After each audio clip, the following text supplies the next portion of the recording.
So we're going to continue looking at interpreting the remainder with another example. So let's look at this story problem here. It costs $3 for a 24-hour digital movie rental. Beatrice has $14. How many movies can she rent? So the first thing we do with story problems is pick out our important information that we need to figure out the problem. So we need to know that it costs us $3 for a movie rental and that she only has $14. But the question wants to know how many movies can she rent with her money? So if we think about it, what are we trying to split up? The $3 or the $14? So if you're not sure, we can always make a mathematical model to figure out what our dividend and divisor is. So let's think about this.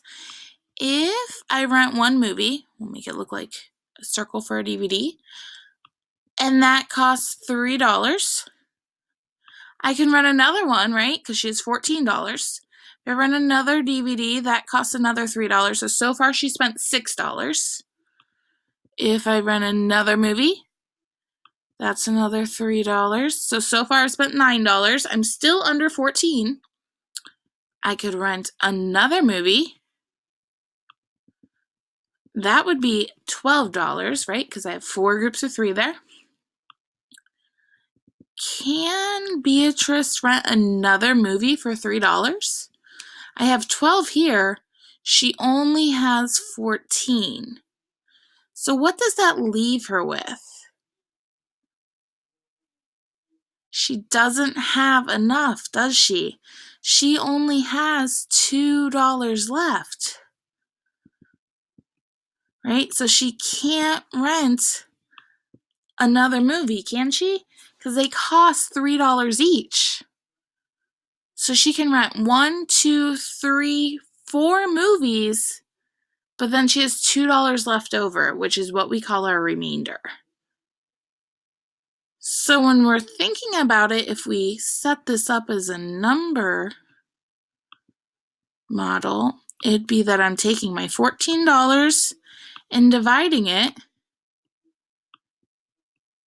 into groups of 3. So we could use partial quotients for this.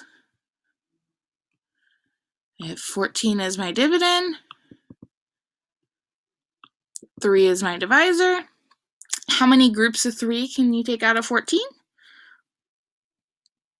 Well, we know, since we did the number model first, that I could take out 4, because 4 times 3 is 12.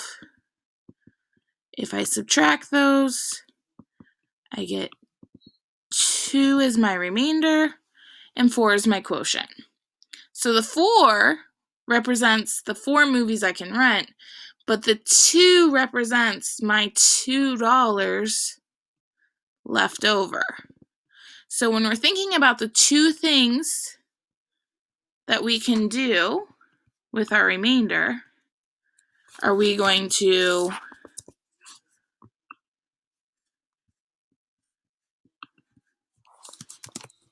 ignore or round up?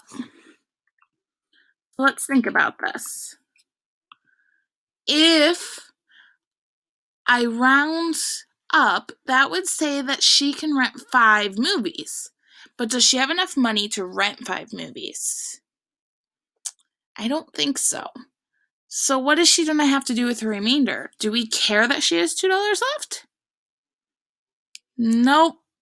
So in this case, we're going to ignore our remainder and tell Beatrice that she can only rent 4 movies.